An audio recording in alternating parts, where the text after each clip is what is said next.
तुम्ही जी मुद्देसूद मांडणी केलेली आहे ती अतिशय योग्य मान्य आहे आणि अभ्यासपूर्ण मान्य आहे.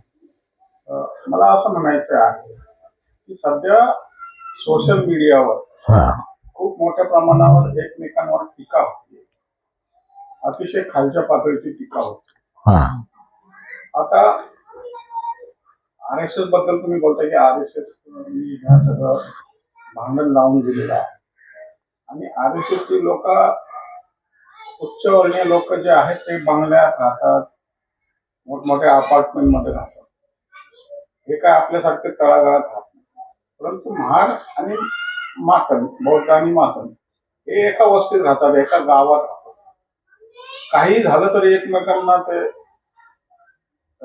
कुठल्याही अडचणीला धावून बरोबर आहे. मग हे जे एकमेकांसोबत राहत असताना हे जे भांडण झालं त्याचे दुष्परिणाम कोणाला भोगावे लागतात? याचे दुष्परिणाम अर्थातच या दोन्ही जातींना भोगावे लागणार आहेत. कारण एकूण आरक्षणाच्या तत्वावरच घाला घालण्याची वेळ या उपवर्गीकरणाच्या निमित्ताने येते. हे जर आरक्षण रद्द झालं, आता जे आरक्षणाचा लाभ घेऊन जे उच्च शिक्षित झाले, जे उच्च पगारावर नोकरी करतात किंवा ज्यांच्यात सामाजिक आर्थिक सुधारणा झाली, शैक्षणिक सुधारणा झाली, ते किती आहेत लोक? मुठभर लोक आहेत. परंतु हा जवळजवळ 95% जातीचा वर्ग जो आहे, दोन्ही जातींचा, हा अजून आरक्षणापासून उपेक्षितच आहे, वंचित आहे. यांना आरक्षण मिळणार नाही. आरक्षणच जर संपलं, धोक्यात आलं, तर आरक्षण कुठून मिळेल? आणि जर आरक्षण संपलं तर या दोन जातींना त्याचे परिणाम, दुष्परिणाम भोगावे लागतील. ज्यांच्यापर्यंत अजून आरक्षण पोचलेच नाही ते मात्र आरक्षणा वाचून उपाशी राहतील. आरक्षण त्यांना मिळणार नाही आणि त्यांची उपेक्षा होणार आहे. ह्या दोन जातींनाच हे परिणाम भोगावे लागणार आहेत.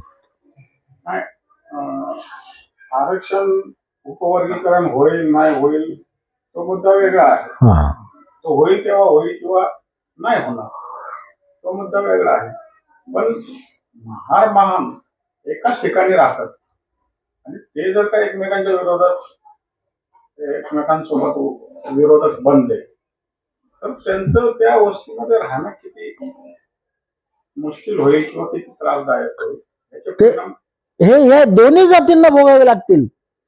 दोन्ही जातींना. मी आता खास करून महार जातीच्या लोकांना, महार जातीतले म्हणजे बौद्धांमधले जे विचारवंत आहेत त्यांना अशी विनंती करेन, मी तुमच्या सोबत येतोय, मातंग जातीतले काही लोक तुमच्या सोबत येतील, आपण दोन्ही जातींचे लोक एकमेकांच्या गावात जाऊ, त्या गावामध्ये सलोख्याच्या बैठका घेऊ, त्यांचं मतपरिवर्तन करू आणि हा तंटा, हे वाद, दोन्ही जातींमध्ये लागलेले वाद आहेत, हे मिटवता येतील याच्यासाठी आपल्याला प्रयत्न करायला हवेत.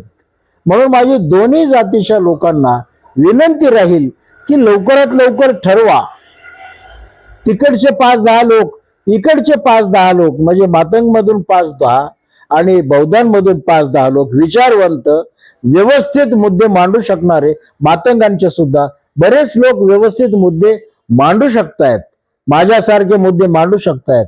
तर या लोकांना घेऊन आपण एक दौरा महाराष्ट्राचा करावा, खेड्यामध्ये जाऊन. आता ज्या ठिकाणी बाबासाहेबांनी मातंग परिषदा घेतल्या त्या गावातले म्हणजे 15 ठिकाणी त्यांनी परिषदा घेतल्या.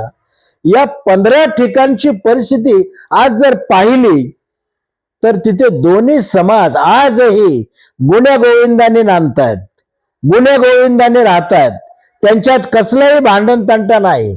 उपवर्गीकरणाचा प्रश्न त्या ठिकाणी जातोय, परंतु दोन्ही जातीचे लोक एकमुखाने त्याला विरोध करून, हे जे प्रचारक आहेत उपवर्गीकरणाचे, त्यांच्या विरोधात हे संघर्ष करायला तयार असतात. हे माझा अनुभव आहे. मी अनेक ठिकाणी, ज्या ठिकाणी परिषदा झाल्या त्या सगळ्या लोकांशी आजही संपर्कात आहे. मी त्यांना विचारतो की उपवर्गीकरणाचा तुमच्या भागात काय चाललाय प्रकार, काय पुन्हा ह्या दोन जाती वेगळ्या झाल्या? तर तिथून मोठ्या प्रमाणात असंच येतंय की दोन जातीत आता यापुढे 100 वर्षात कधीही वाद होणार नाहीत, अशा पद्धतीने बाबासाहेबांच्या विचारांवर आम्ही चालतोय. तर याचा परिणाम ह्या परिषदा जर घेतल्या, गावागावात जाऊन बैठका जर घेतल्या, परिषदा म्हणण्याच्या पेक्षा सामंजस्य घडवणाऱ्या ज्या बैठका घेतल्या, तर मला असं वाटतं की हा वाद मोठ्या प्रमाणात जो आता आहे तो थोडासा कमी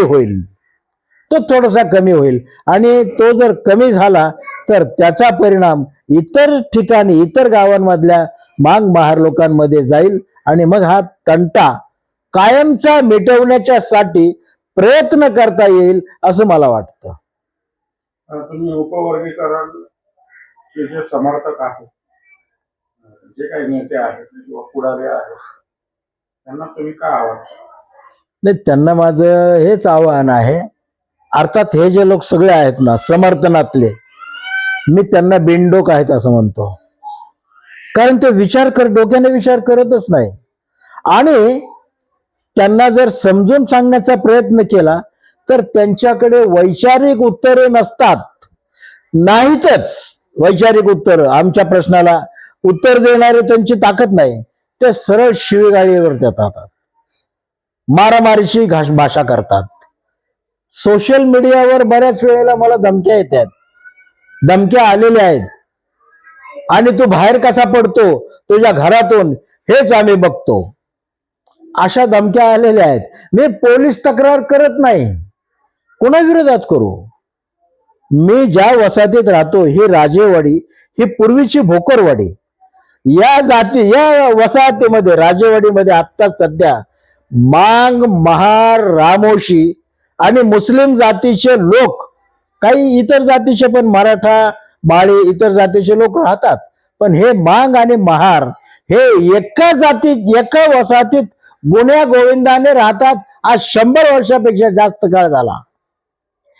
आजही त्यांना मी विचारतो की मला ही धमकी आली, तर त्यांच्यातले काही लोक मला म्हणतात की तुम्ही फक्त धमकी देणाऱ्याचं नाव आम्हाला सांगा, आम्ही त्याच्याकडे बघून घेतो. म्हणजे काय करणार? त्याच्यावर मारहाण करणार. आम्हाला मारहाण नकोय, समजूतदारपणा पाहिजे. या लोकांनी जर समजूतदारपणा घेतला समर्थकांनी तर तंटा वाढणार नाही. दोन जाती एकत्र येऊन राहतील. त्यांनी तो वाद वाढवू नये. आणि माझा असा अनुभव आहे गेल्या महिना दीड महिन्यातला, बौद्ध समाज थोडासा सामंजस्य भूमिका घेतोय. तो अतिटोकाची भूमिका घेत नाही. त्यांच्यातले काही RSSचे जे प्यादे आहेत, RSSचं मानधन घेणारे जे लोक आहेत, ते मात्र या विरोधात येतात, आम्हाला धमक्या देतात. आणि मातंगा तर आहेत, त्याचे जे समर्थनात आहेत ते पण आम्हाला धमक्या देतात. पण ह्या धमक्यांना कोण भीक घालतंय? आम्ही त्यांना भीक घालत नाही, त्यांच्या विरोधात तक्रारी करत नाही. कारण आज ना उद्या त्यांचे डोळे उघडतील. अनेक लोक आहेत. एक पोतराज आमच्याकडे आता परवा आला, आता आषाढ सुरू होत आला, आषाढ सुरू झाला, एक पोतराज आला. त्याला मी विचारलं, मांगाचा काय रे तू? म्हणलं हो मी मांगच आहे साहेब. तुम्ही कोण? तो म्हणलं मी पण मांग आहे. अरे आता हे काय जे चाललंय, मांगा महारांचं भांडण चाललंय ह्या मोबाईलवर. अहो म्हणलं हो ना साहेब, माझ्याकडे पण मोबाईल आहे, मी बघतो. रात्रीच्या वेळेला मुलं शिकलेली आहेत माझी, मी त्यांच्याकडून समजून घेतो. पण लय भांडण चाललंय हो या दोन जातींमध्ये. म्हणलं तुला काय वाटतं? तर तो म्हणतो हे चुकीचं आहे, असं नाही व्हायला पाहिजे. मी जिथे राहतो म्हणला, ज्या वस्तीत राहतो त्याच्या वस्तीतच महार लोक बी राहतात, पण त्यांचे ना आमचे एकदम चांगले संबंध आहेत, आमच्यात कधी भांडण होत नाही. आता तुमच्या इथं मी म्हणलं माझ्या वस्तीत सुद्धा महार लोक राहतात ना, बौद्ध लोक राहतात ना, पण त्यांच्यात आणि आमच्यात कधीच भांडण होत नाही. आमच्या म्हटलं मांगीर बाबाच्या यात्रेत, मांगीर बाबाची यात्रा तर मांगांचीच, पण ह्या यात्रेत बौद्ध समाज आपला घरचा कार्यक्रम आहे असं समजून उतरतात. इतका सलोखा आहे. तर हे महार मांग लोक एकत्र इतक्या सलोख्याने जर राहतात तर त्यांच्या घरातले जे इतर त्यांचे नातेवाईक आहेत यांच्यात हा दुरावा का निर्माण होतोय याचं एकमेव कारण आहे RSSचे लोक आता वसाहतीमध्ये पेरलेले आहेत. या वसाहतीत सुद्धा RSSचे लोक आहेत. RSSचे लोक येतात, माझ्याकडे सुद्धा येतात. माझ्याकडे एक वेळेला आले, त्यांचं नाव मी आता घेणार नाही, पण आले 2 कार्यकर्ते आले RSSचे आणि माझ्याशी बोलले. म्हणले तुम्हाला तुमच्या भूमिका आम्हाला खूप आवडतात वगैरे वगैरे वगैरे. आता त्यांनी एक पुस्तक काढलं RSSचं आणि मला दिलं. मी म्हणलं काय आहे ते? तर म्हणले RSSची माहिती असलेलं पुस्तक आहे. म्हणलं तुझ्या जवळच ठेव, तुझ्याच माहितीसाठी पाहिजे. RSSची संपूर्ण माहिती मला आहे, मला गरज नाही. नाही पण तुम्ही ऐका तर. मी त्यांना घरातून अक्षरशः हाकलून लावलं. मी त्यांना थारा देत नाही माझ्या घरात. तर अशा पद्धतीने मातंग जातीच्या इतर लोकांनी सुद्धा RSSचे जे भाडखाऊ दलाल आहेत, जे महार जातीत आहेत, माफ करा मला, मी त्यांना शिव्या देतो आणि मागांना शिव्या देतो. यांच्या लक्षात हे आलं पाहिजे, हेच माझं म्हणणं आहे. आणि याच्यासाठी मी स्वतः, इतर लोक माझ्यासोबत येतील न येतील, पण मी स्वतः आता माझं 71-72 वय आहे. मला जास्त प्रवास करता येत नाही, तरी सुद्धा मी प्रवास करीन आणि या 2 जातींमध्ये तंटा कसा मिटेल याच्यासाठी मी प्रयत्नशील राहील. खूप चांगल्या प्रकारे तुम्ही या ठिकाणी विश्लेषण केलेलं आहे. खूप चांगल्या प्रकारे तुम्ही प्रबोधन आणि समाजाला मार्गदर्शन केलेलं आहे. खूप खूप आभार तुमचे. आणि तुमचे विचार हे फक्त महार मागत नाही, बौद्ध मागत नाही, तर 59 सर्व 59 जाती अनुसूचित जमाती ते विचार करतील आणि ते घेतील आणि एकमेकांशी सलोख्याचा संबंध ठेवतील, चांगले संबंध प्रस्थापित करतील आणि आपलं जे आरक्षण आहे ते अबाधित ठेवतील, अशी मी या ठिकाणी अपेक्षा व्यक्त करतो आणि तुमचे मनापासून धन्यवाद देतो. धन्यवाद. जय भीम, जय संविधान.